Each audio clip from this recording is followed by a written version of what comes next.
안녕하세요. 김태훈의 현명한 투자자 방송 시작하겠습니다. 본 영상에서 다루는 내용은 투자 권유가 아니며 각 개인의 투자 판단에 대한 책임을 지지 않습니다. 별도 SNS 채널 가입을 유도하거나 투자 권유 및 유료 리딩 서비스 홍보하는 불법 사칭 계정에 유의하시기 바랍니다. 오늘은 MP라는 회사에 대해서 좀 말씀을 드리겠는데요. 이 MP는 좀 잘 알려져 있지는 않은 그런 회사입니다. 이 회사는 전반적으로 이제 광고 쪽에 이 기술을 갖고 있으면서 특히나 이제 XR, 그 AR이나 뭐 MR, 뭐 VR 같은 말들은 많이 들어봤을 겁니다. 가상 현실 속에서 이런 확장된 개념의 그 리얼리티를 선사해주는 그런 기술을 갖고 있는 회사죠. 그렇기 때문에 국내에서 또 가장 큰 이 XR 스테이션을 갖고 있습니다. 스테이지를. 그 XR 스테이지라는 건 이러한 XR 그 기술을 갖고 어떠한 촬영을 하고 어떠한 컨텐츠를 만들 수 있는 스튜디오를 말하는 것이죠. 그래서 여기를 이 600평이나 되는 규모의 이곳을 이제 빌려줘 대관도 하고 하면서 돈을 벌기도 합니다. 그리고 전반적으로 여기서 이제 컨텐츠를 만들어내고 그 컨텐츠를 유통을 하기도 하고요. 이런 부분에서 이제 사업을 확장하고 있는데요. 아직까지는 이 메타버스가 돈이 될 거라는, 그러니까 막연히 돈이 될 거라는 생각에 투자를 예전에 많이 받았지만 이것도 3D TV와 마찬가지로 한때의 유행으로 지나가는 그런 느낌입니다. 왜냐면 전반적으로 광고 시장이 경기 침체 때문에 이 침체되면서 이런 메타버스에 대한 투자도 그만큼 줄어들었기 때문에 이 MP도 그에 따라서 실적이 많이 둔화되어 있는 상태죠. 그런데 이 전반적으로 MP의 이런 기술은 이런 다른 빅테크 업체들이 XR 기기들을 만들어내면서 그런 플랫폼이 많아지면 많아질수록 또 보급이 많이 될수록 여기 XR 컨텐츠가 필요로 하게 됩니다. 그런 면에서 MP의 시장이 점점 이제 개화기를 넘어서 이제 성장을 해가고 있는 것이죠. 그래서 지금 이 MP는 메타버스 컴퍼니라고 스스로 말을 하고 있습니다. 그래서 자신들이 갖고 있는 이 가상현실 기술을 갖고 이 메타버스 기술을 갖고 지금 현재는 광고를 통해서 돈을 주로 벌고 있는데 장기적으로는 그 이 기술을 갖고 자체적인 컨텐츠를 만들어서 돈을 벌려고 하고 있습니다. 최근 들어서 쇼폼 드라마 같은데 이런 컨텐츠를 만드는 쪽에 이제 사업을 진출하기도 했죠. 이거 신규 사업으로 하는 건데요. 전반적으로 이 3분기까지 실적을 보면 오프라인 B 브랜드 익스피리언스라 해가지고 이것도 이제 일종의 광고 컨텐츠인데요. 그런 것들을 기획하고 제작하는 이런 쪽이 이제 그 주로 매출을 담당하고 37.7%나 담당하고 있고요. 실제로는 디지털 마케팅 해가지고 이런 쪽이 57.3% 역시나 이제 광고 쪽이 대부분을 다 차지하는 걸 알 수가 있습니다. 근데 요즘 이 뜨고 있는 게 이제 뉴 미디어 사업 분야의 XR 컨텐츠를 기획하고 제작하고 하는 이쪽인데요. 이쪽은 전체적으로 아직 이 매출 의존도 한 10% 한 자릿수밖에 안 되는 그 정도 아주 미미한 이제 출발선의 선 상태 그 정도에 불과합니다.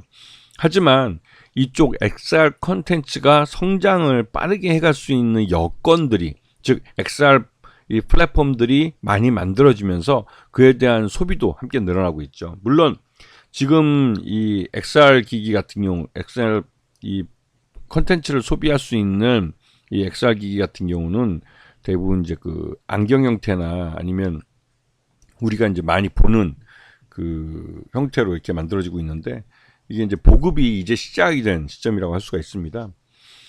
지금 MP의 전체적으로 매출은 작년보다 좀 줄어든 상태고 그에 따라서 매출이 적어지면서 영업 손실도 더 늘어나게 됐죠. 하지만 이제 기타 수익이 크게 발생하면서 단기 순손실은 한 700만 원 정도 굉장히 줄어든 상태입니다. 그리고 최대주 특수관계인은 이제 22% 정도 지분을 갖고 있죠. 이게 그렇게 많지는 않은 편입니다. 그래서 최대주는 컴투스고 위즈익 스튜디오가 그 중간에 그 다음 대주고 그 다음 밑에 이제 MP를 보유하고 있어서 컴투스를 기준으로 볼 때는 MP는 손자 회사가 되는 것이죠. 그래서 MP 쪽이 전반적으로 이런 메타버스 기술을 갖고 관련된 기업들을 지배하고 있는 그런 구조를 갖고 있습니다.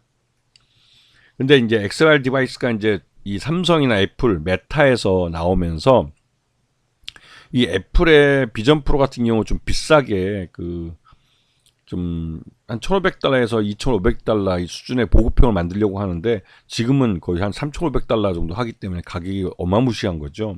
그러다 보니 이 애플의 비전 프로는 그렇게 많이 풀리진 않았습니다. 그리고 이 삼성이 요번에 내놓은 그 프로젝트, 이제 무한 프로젝트 무한에서 이제 만든 이 XR 기기 디바이스는 요번에 이제 초도 물량이 시장에 풀리게 되는데요. 구글이 OS하고 소프트웨어를 개발하고 퀄컴이 반도체와 칩셋 등을 맡고 삼성이 이 완제품인 이 프로젝트 무한을 유통하는 그쪽을 맡게 됐습니다. 그래서 이 삼성 브랜드가 찍혀서 나가게 되는데요. 아직까지 가격대는 그렇게 비싸지 않겠지만 애플보다는 싸게 갈 가능성이 큽니다. 그리고 지금 메타 같은 경우는 499달러로 굉장히 그 컴팩트하게 가격이 싸서 메타의 그 퀘스트 3가 가장 많이 지금 풀려 있는 상태이기도 한데요.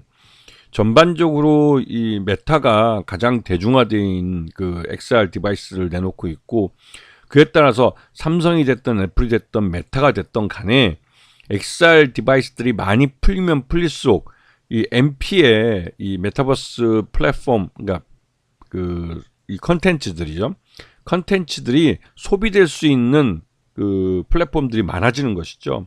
그렇기 때문에 이에 대한 그 실적이 곧 조만간 나타날 가능성이 큽니다.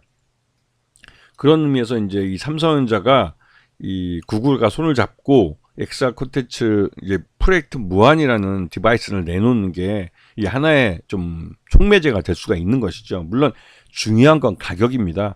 애플처럼 무식하게 비싸게 나오면 이 플랫폼 자체가, 그러니까 디바이스 자체가 이 보급이 되지 않기 때문에 전반적으로 이 컨텐츠 소비도 그렇게 많이 늘지 않게 되는 것이죠. 삼성전자의 프로젝트 무한이 얼마에 나올지는 모르겠지만 이게 그 가격이 애플보다는 훨씬 쌀 겁니다. 물론 메타보다는 좀 비싸겠죠. 그리고 MP는 이러한 때를 대비해서 이제 그 쇼폼 드라마 사업에 진출했습니다. 쇼폼이라는 게 짧은 시간 동안 만들어진 드라마인데요. 간단하게 이제 잠깐 짬을 내서 보면 볼 수 있는 그런 드라마. 이런 드라마들을 많이 제작을 해서 내놓으면 그만큼 이런 그 소비를 하는 쪽도 늘어날 수 있기 때문에, 그러니까 늘어나는 이 플랫폼 보급도 늘어나고 있기 때문에 이런 쇼폼 드라마들이 소비되는 그런 기회도 많아지게 되는 것이죠. 이에 대해서 또 여기다 광고를 붙여서 또 판매를 할 수도 있고, 새로운 수익화를 할 수 있는 그런 시장을 만들어가고 있습니다. 그래서 지금 MP를 보게 되면 실적이 나쁘기 때문에 전반적으로 주가가 흘러내리면서도 이렇게 그 주가가 거의 한 50% 정도까지 이렇게 급등하는 경우를 보여주고 있습니다. 이 정도 단기간에 급등하고 쭉 오랜 기간 또 하락하고 또 단기간에 급등하고 또 쭉 하락하는 이런 양태를 나타내고 있는데요. 전반적으로 올해 실적이 안 좋기 때문에 안 좋은 쪽으로 실적을 대부분 다 반영할 가능성이 큽니다. 그리고 이게 프로젝트 무한이 발매되는 연말을 기점으로 해서 내년부터는 이 MP가 만들어내는 콘텐츠들을 소비하는 그런 이 디바이스들이 많이 늘어나고 플랫폼도 늘어나기 때문에 MP로서는 수익화의 기회가 많아지고, 앞에서 봤던 이 광고 쪽, 그 주력이 이제 광고니까요. 광고 쪽뿐만 아니라 이런 컨텐츠의 제작과 유통 쪽에서도 수익을 발생시킬 수가 있게 되는 것이죠. 그렇기 때문에 이런 그 주력 사업의 성장, 또 이런 그 기존 신사업의 성장, 이런 부분들을 보시고 MP를 관심권에 놓고 이제 보셔야 될 가격대에 진입했다고 할 수가 있습니다. 아시겠죠? 자, 오늘 방송 여기서 마치겠습니다. 감사합니다.